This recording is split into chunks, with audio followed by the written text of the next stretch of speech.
who plucked me from obscurity.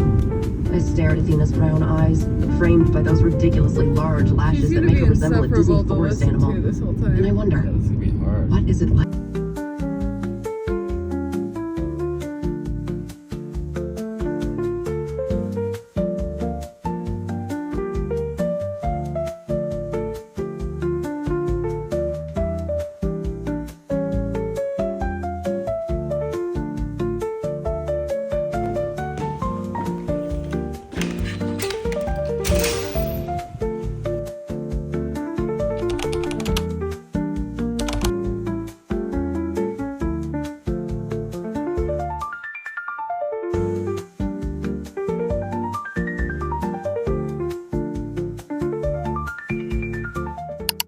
Welcome back to another episode of What I Read While Working a 9-to-5 job, where I show you how much I'm reading, how I'm reading, and what I'm reading while working full-time in corporate America.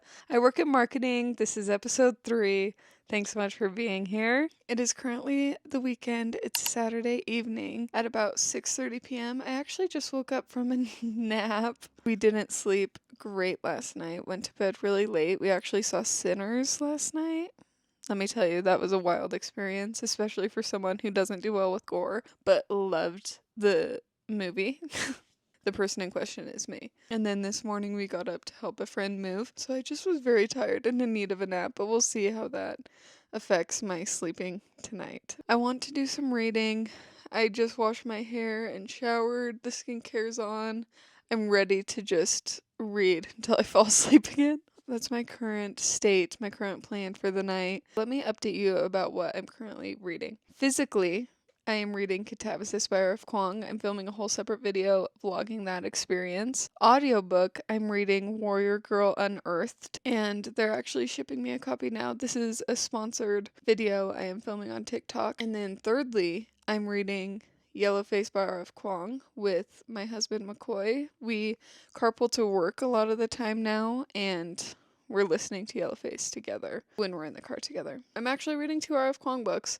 Why did I not clock that until I'm speaking right now? So I'm currently in the middle of 3 books. Most of this vlog right now is audiobook reading, so that's why you're seeing a lot of those clips. Last night I actually had a bridal shower, which was a lot of fun. Hung out with my sister-in-law a lot.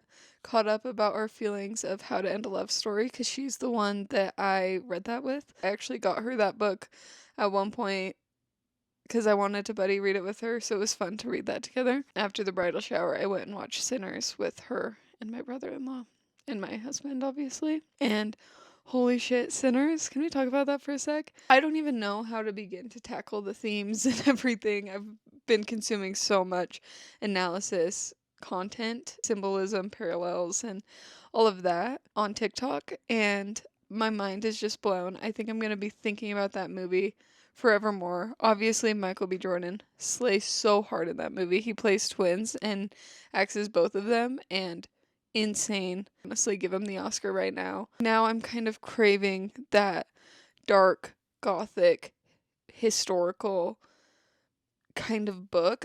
I love a vampire book. I loved Immortal Dark. That one was really good. I also read A Dowry of Blood, and that's more Dracula with a lot of wives.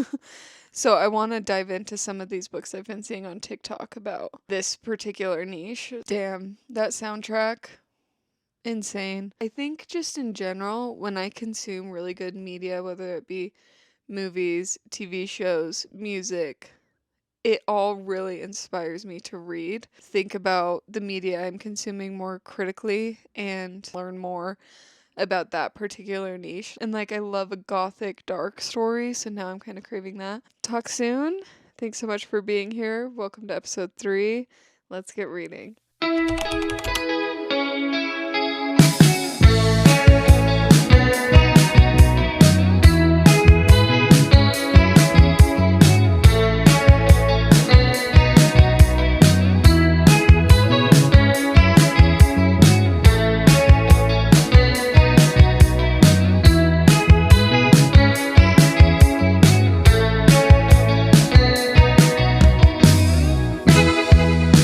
Sunday morning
I just wanted to give a quick reading update. First of all, I've been reading Warrior Girl Unearthed, and I'm just over halfway done with this. I've primarily been reading this on audio, and it's been a really good audiobook. This book is kind of a mystery. The plot actually just thickened to more of an intense mystery. It follows Perry, who lives on Sugar Island and is part of the Anishinaabe tribe, and she is trying to claim the inheritance for people that others have stolen. So whether that be scientists, researchers, they have stolen a lot of her inheritance, people, and she just dives deep into this investigation to claim what's rightfully hers. I'm really enjoying it so far.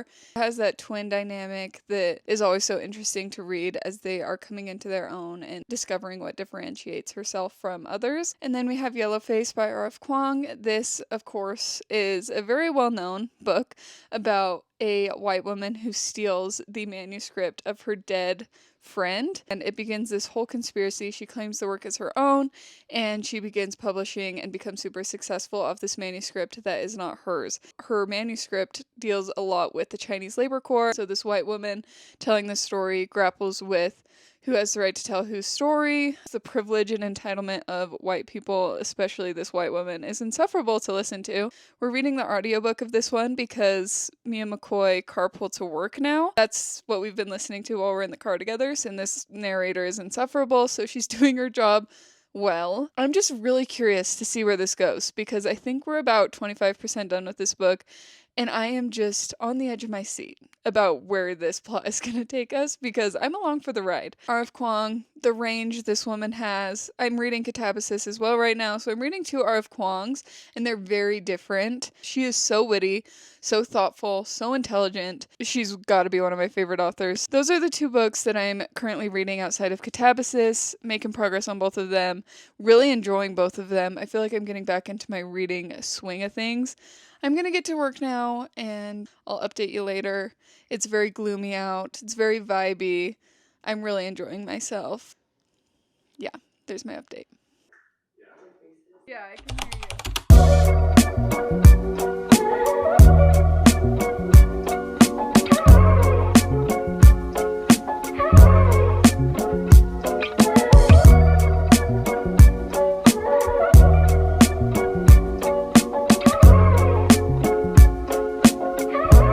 I just set down my laptop for the day, so I'm gonna actually run to the library really quickly to drop off my library book. I actually didn't get to reading it, unfortunately. I got it for the Trans Rights Readathon, and I just never had the chance to pick it up.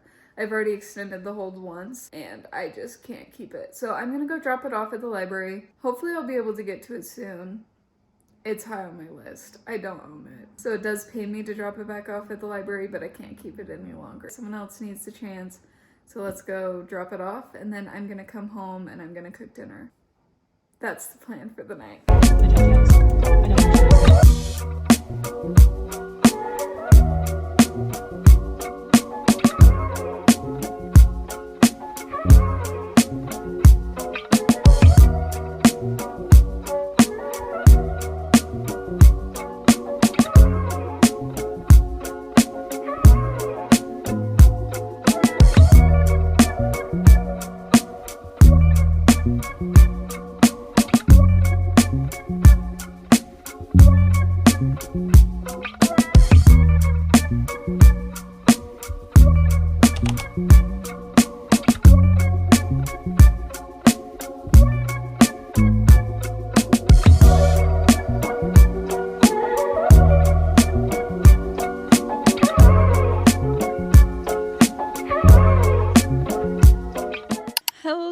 Happy Friday, everyone. I'm so excited. We're at the weekend. I've had such a great time reading this week. Let's catch you up. Obviously, we have Warrior Girl Unearthed. This is primarily what I've been reading, and I actually just finished my physical book. More on that later. So I'm going to hop into the physical book of this. Before, I was just reading the audiobook, so now I can hop into the physical book.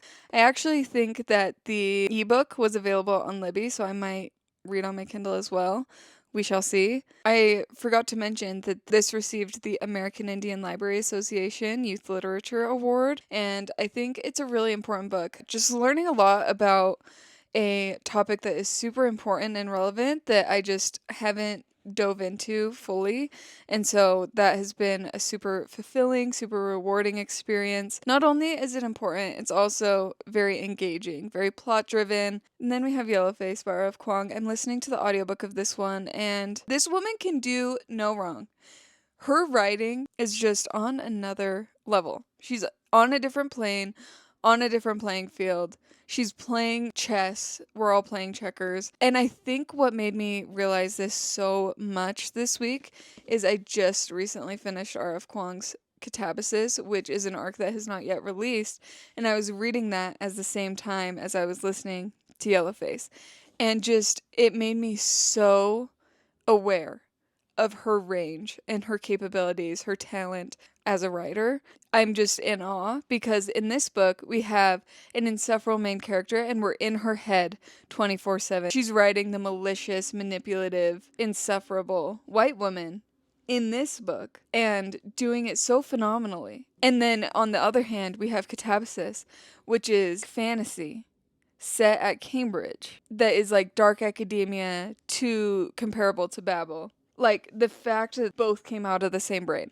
It's believable because she's that good, but also just shocking because no one else can do it like her. I think the audiobook is a great move on this one, especially because, again, we hate the main character, and so just hearing that obnoxious voice every time I turn on my audiobook, it just gets you feeling things, and it gets you thinking things. The question that there is no clear line between a white person capitalizing on the suffering of others. And it's just such an interesting conversation to grapple with. And I really think Yellowface does an amazing job of addressing that in the worst way. Like, this is worst case scenario. At Shelves in the City, when R.F. Kuang was interviewed, Jack Edwards asked, do you go into a book with a particular message you're hoping to deliver and then craft the story around answering that message? And I thought her answer was so insightful because she said, I go into a book with a question or a tangle of questions, and then I unpack it from a bunch of different POVs and I go in depth. I don't agree wholeheartedly with any given character in that book, and then it helps you kind of realize who you align with. You will probably not align with anyone perfectly, is basically what she's doing in Yellowface. She has a question of who should write what stories. She said, maybe when I was 19, I would hit my readers with blunt force over the head with a certain topic or message that I'm trying to deliver. But now I'm trying to be more nuanced and understand that perspectives are more complex and more gray than just black and white. And so I think she does a good job at capturing that nuance, except for this. So clearly, our main character is in the wrong. I'll give you a quick blurb about Catabasis because I'm filming a whole separate reading vlog like I won't shut up about with Sarah and Kalila. I did finish this the other night. I just can't get over it. And I think what made it even better is reading Yellowface at the same time. And I also read The Atlas 6 directly before this one. So I feel like I was in the correct headspace. The dark academia vibe just set me up to really, really enjoy this book. If you like Babel, if you like The Poppy War, if you like Yellowface, you'll probably like this book because this is so R.F. Kuang. Probably most comparable to Babel because it's set at Cambridge, not Oxford, and it's set in hell most of the time, but it's most comparable to Babel, I would say. It's just more fast-paced. I would highly recommend this book. It comes out in August, and if you want to see my reactions, my thoughts, go look at that video once it's up. And that's my reading. Thanks so much for following it this week on this episode of What I Read While Working a 9 to 5. Thanks so much for being here, and please like and subscribe. It means the world to me, and I'll see you in the next episode. Happy reading.